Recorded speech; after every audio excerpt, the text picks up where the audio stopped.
Bon, ben, je vais annuler la distorsion.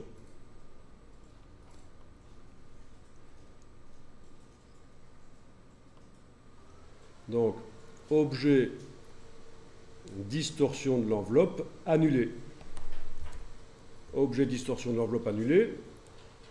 Et Illustrator me remet en deux objets le filet de déformation qui est là gris, qui est devenu un objet. Quand vous voyez des noms qui sont mis entre signes inférieurs et supérieurs comme ça veut dire que c'est Illustrator qui les a fait lui-même.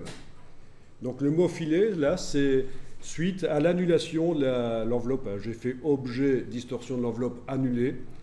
Illustrator m'a sorti l'objet original et me l'a remis là. Et il a créé un filet qui ne me sert pas, que je vais jeter d'ailleurs. Je n'en ai plus besoin. Voilà.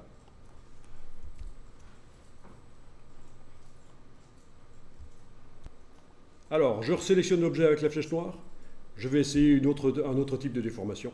Objet. Objet, distorsion de l'enveloppe.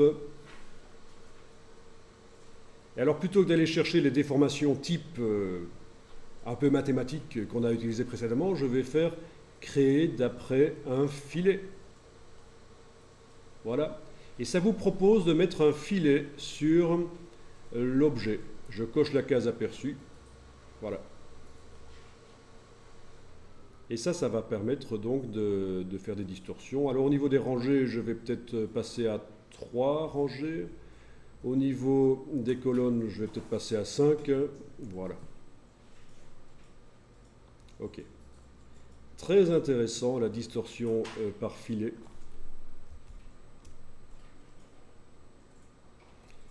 Et donc, à nouveau, l'objet a été mis dans un mot qui s'appelle enveloppe.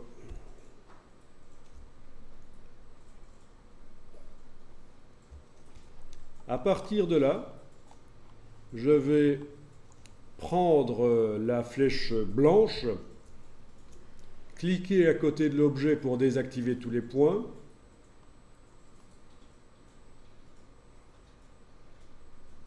Donc c'est bien la flèche blanche, pas la flèche blanche plus. On parle bien de la flèche blanche. Je clique à côté pour tout désactiver, je survole le filet et je vais pouvoir prendre un rectangle et le bouger. Voilà. Même sur du texte, ça marche, c'est assez incroyable. Ah oui, on peut aussi prendre un point et le bouger, et les tangentes. Donc, amusez-vous.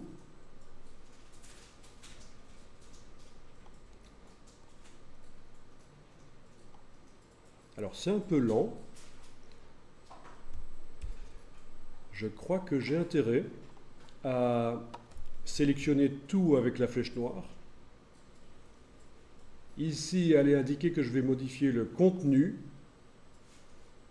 et aller masquer temporairement dans la palette aspect les...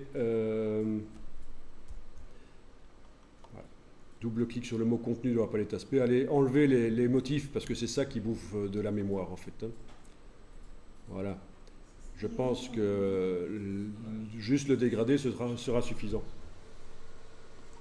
Donc pour arriver à faire ça, j'ai sélectionné avec la flèche noire l'enveloppe, comme ça. Et en fait, dans la palette aspect, vous pouvez double-cliquer sur le mot contenu. Mais je ne vois pas moi le mot contenu. Oui, et il faut avoir en effet cliqué ici aussi sur l'icône pour modifier le contenu. Voilà. Là, modifier le contenu.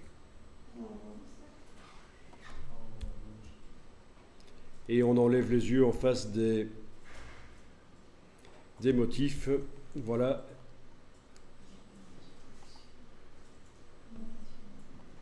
Je reviens en déformation de l'enveloppe. Avec la flèche blanche, je peux aller bouger des choses. Même sélectionner des points. Ah oui, pour sélectionner les points avec la flèche blanche, en faisant un rectangle englobant, c'est pas facile, on y va à l'aveugle, on ne sait pas où ils sont. Ben, faites-le en affichage tracé. Affichage tracé, là vous pouvez sélectionner les points que vous voulez. On repasse en affichage aperçu. Et on peut aller prendre le bord ici et le bouger. Voilà. Bon, évidemment, ici, c'est un peu du n'importe quoi. Sur du texte, c'est pas génial. Mais quoique, ça pourrait être bien. Ça dépend ce qu'on veut faire.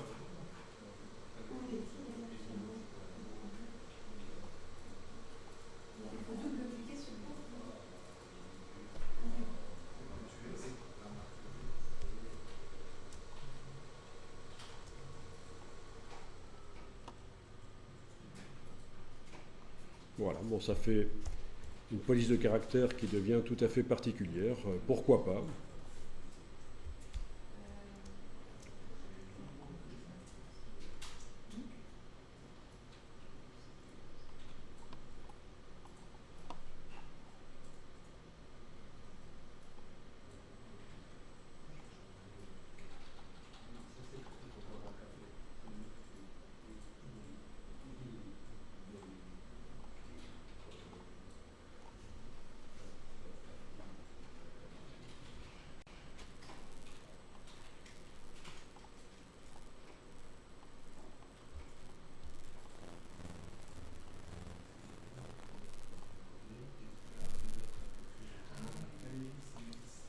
Bon, alors, si je veux annuler, c'est le même principe que précédemment.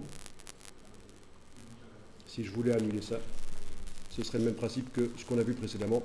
Donc je ne vais pas le remontrer ici. Alors il nous restera à voir un type de déformation qui est la déformation par objet. Cette déformation qu'on a créée, est-ce qu'on peut le... Non, la déformation ne peut pas s'attribuer comme style graphique. Non. Non, malheureusement, la déformation ne s'attribue pas en tant que style graphique. Parce que ça ne fait pas partie de la palette aspect, en fait. Elle n'est pas dans la palette aspect.